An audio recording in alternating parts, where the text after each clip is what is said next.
Thank you. I think it's an absolute pleasure and an honor to be a part of the E4M event. I was part of this, the program by the Anurag Batra and the team at E4M last month as a jury, and then followed by this program here, and I had spoken in quite a few programs.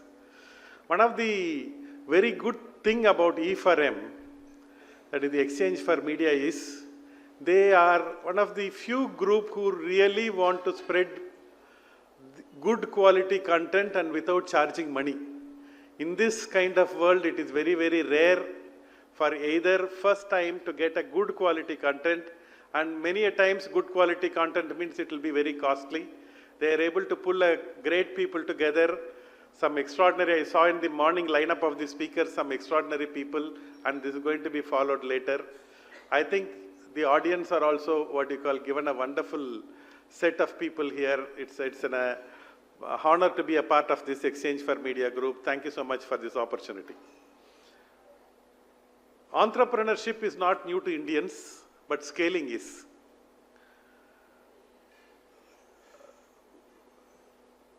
19th century belongs to Europe, 20th century belongs to America, 21st century is an Asian century, especially an Indian century. In this world, the values are hidden or trapped at different places, at an individual level, at a country level, at a community level, at a company level. Business models to unlock the hidden value using technology are going to be the new winners. Business models to unlock the hidden value using technology are going to be the new winners. Airbnb used the technology and unlocked the hidden value of extra room available in everybody's place. It became the world #1 hotelier. Uber and Ola, an extra car available everywhere. Today we are all going by Uber and Ola. Swiggy and Zomato used the what you call the bike available and the energy of the youngsters and a new using technology. I think that is where the connecting the dots, if you do that, they are going to be the new winners of this new world. The illiterates of the 21st century are not the ones who cannot read and write. The illiterates of the 21st century are the ones who cannot learn, unlearn and relearn. Especially after COVID, how much are we going to unlearn and how much are we going to relearn? And that is what is going to make a new winner, and that is what is going to make a new entrepreneur. My entrepreneur journey, if I have to speak, I am from a small town called Kadalur near Pondicherry. My father's primary business is to buy pharma products in bulk and put it in small packets. He was a very curious, innovative entrepreneur, always looking for new ideas. One day he was traveling to Singapore to attend an exhibition. He was carrying a Tata bottle shampoo in his suitcase. Fortunately for us and unfortunately for him, the bottle broke and it soiled his entire dress. Instead of blaming the Tata bottle maker or the suitcase maker, he said, hey, here is a problem. Can I fix it and convert to an opportunity? And that's called entrepreneurship. Entrepreneurship is not about an MBA degree, is not about a Tata Birla surname, is not about having lakhs of money in your bank account. It's your ability to think different. Can you look at a problem and say, here is an opportunity? Then you are ready for entrepreneurship. In India, left there is a problem, right there is a problem, middle there is a problem, above there is a problem, 140 crore people, take one problem and solve it, billion dollar opportunity. Remember I told you my father bought pharma products in bulk and put it in small packets. He thought, why not I also pack shampoo in small packets? He made his own shampoo formulation. He made his own machine to pack the sachet shampoo. He packed the India's first sachet shampoo and called it Velvet and launched it to the market. Last decade, India Today came out with an article about 50 revolutions which changed India after independence. My father's sachet innovation was number 8 in that. That was one of the most gratifying moments. He said something very interesting. He said, what a rich person is able to enjoy, the poor person should be able to afford. In the late 70s and 80s, shampoo was affordable only by the big people, only by the rich people. Today it has reached everywhere, not only shampoo, many products. I silently thank my father for two things. One, for pioneering the sachet revolution, and two, for not patenting it. All his friends and well-wishers told him, this is a brilliant idea, you should patent it. My father told, no, I don't want to patent it because sachet should be available in every product in India. That's what is entrepreneurship all about. Entrepreneurship, don't come to entrepreneurship for making money. There is an easier and better way to make that. When you come to entrepreneurship, it's an opportunity to express yourself and create a positive impact on the society. And that's what entrepreneurship. See, when you buy a pomegranate fruit, when you break it, you can count the number of seeds in that pomegranate fruit. But you can plant one seed. You will not be able to judge how many fruits will come from one seed. The seed called sachet, what he has pioneered way back then, is today available in multiple products. And that's what my younger brother, C.K. Ranganathan, shortened his name, Chinni Krishnan, into Chick Shampoo. And today it is selling everywhere. Second, I finished my college and I joined my second brother, Dr. C.K. Rajkumar. I used to be a very young, restless kid even now. And every time I tell him a new idea, he will dismiss me instead of dismissing the idea. He says he is too young. In life, you have got two choices. You can discuss or you can decide. People who discuss don't decide, and people who decide don't discuss. I decided to start my own business. That's the beginning of my entrepreneur journey. See, he said one point which is very useful to me. He said, if you want to be successful in business, be unreasonable. A reasonable man adopts himself to the world. An unreasonable man makes the world adopt to him.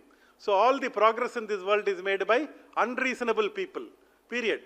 Rain fills the size of the vessel you carry. Keep a spoon outside, rain will fill a spoon, a tumbler, a bucket, a river, a ocean. What is the size of your dream?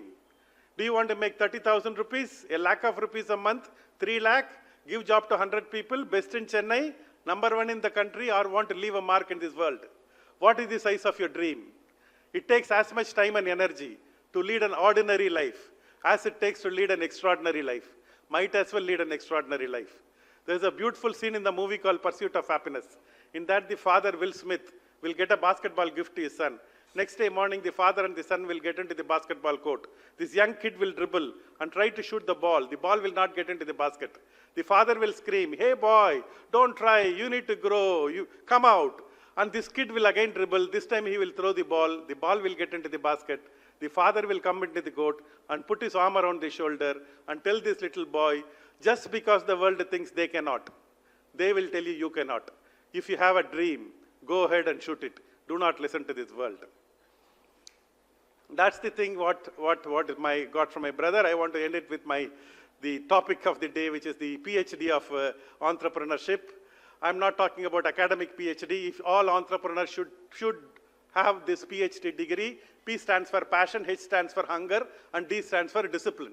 Passion, it is not what job you are doing, it is how you are doing. Involvement makes you important. If an individual is to be called a street sweeper, he or she should sweep the street so well, as if Michelangelo has painted, or Beethoven has composed music, or Shakespeare has written poetry. Everybody walking the road should stop and say, here lives a great street sweeper. You should do that kind of work. When I talk about passion, I need to talk about my favorite book called Ikigai. In that they talk about 4 points, 1, 2, 3, 4. First one, what you are good at. Second is what you love doing. Third is what the world requires. And the fourth point is what you can make money out of it. The meeting point of all these 4 is called Ikigai, your passion, your purpose. If you can find that, I think then your life will be in a bliss. When I talk about passion, I need to talk about my friend. My friend is Auto Annadurai. In Chennai, there are 80,000 auto drivers. Nobody is my friend. Auto Annadurai is my friend. You get into his auto, he will say, Aditi Devo Bhava, means guest is God.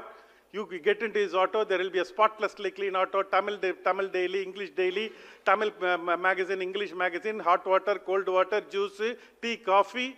Then Alexa will be there, iPad will be there, then mobile charger will be there.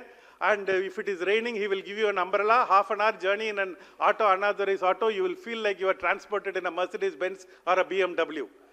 Okay, that is the kind of impact he has created. NDTV made an article about him, and then he became very popular. Today, he's a trainer for Reliance, he's a trainer for Naturals, he's a trainer for Accenture. All because of passion. He is not another auto driver. Okay, that is what is Auto Annadurai for you. Passion will get you started. It is only hunger which will get you, which can survive. A lot of people say, I'm going to do this, I'm going to do that. Start with a lot of enthusiasm. After that, they drop off. You should have hunger. when I talk about hunger, I need to talk about what you call, there is a guy who went to Socrates, Greek philosopher, and told him, hey Socrates, I was told you are the most knowledgeable person in this world. Can you give me some knowledge? And Socrates got very angry. He took him by the hand, took him to the corner of the road, and there was a pond where he dipped him to the pond and put him for 20 seconds, and then pulled him up, and he said, what do you want? He said, I want knowledge, I want, he said. Again, he pushed him to the water. This time, he kept him for 30 seconds and pulled him up. He screamed, air, air, air. And Socrates told, if your quest for knowledge is as much as you want air now, knowledge will come searching for you. You should have that kind of hunger. When I talk about hunger, I need to talk about Sachin Tendulkar, the batsman who got all the form, most number of century maker, all the forms, the records in all the forms. You know why? Every day till his professional cricketing days are over, he will go in the morning and play 300 balls every day. His objective is he needs to improve one stroke.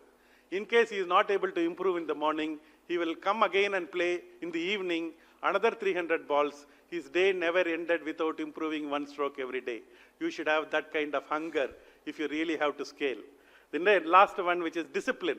When you heard of this word discipline, only we think discipline takes away the freedom. Our teachers and parents right from our younger days told discipline, discipline, discipline. We think that it takes away freedom. Discipline doesn't take away the freedom. It gives us the freedom. Discipline is a track to run on. Today, train is the most energy efficient mode of transportation because it runs on a track. Imagine you are getting into a car, there is a what you call a accelerator pedal, there is a clutch, there is a brake, there is a what you call gear shift, there is an engine in the front, petrol tank in the rear. One thing is missing, there is no steering wheel. A car without a steering wheel will not take you from point A to point B. So is a life without a discipline. So if you have these three things put together, when I talk about discipline, I need to talk about my brother, C.K. Ranganathan, Kavin Care, MD. He is a first role model for first generation entrepreneurs. When he was in school in Kadalur, nobody knew him by name or by face. He was not in the top 5 of the student, he is in the bottom 5 of the student. When he joined the college, he was not in the top 5, again he is in the bottom 5 of the student. After that, he has built his life based on the platform called discipline. Personal discipline, professional discipline, time discipline, and financial discipline. If he says he is going to meet you by 10 o'clock, he will be ready by 9:55. His word is a commitment. On top of it, he built the other skills, which is the what you call networking skill, team building skill, marketing skill. All these skills are built on the platform called discipline. That is why he is able to reach that level. So if you really want to scale up in life, all entrepreneurs should know this. They should do this PhD, which is P stands for passion, H stands for hunger, and D stands for discipline. Together, let us build a beautiful India. Thank you and best wishes.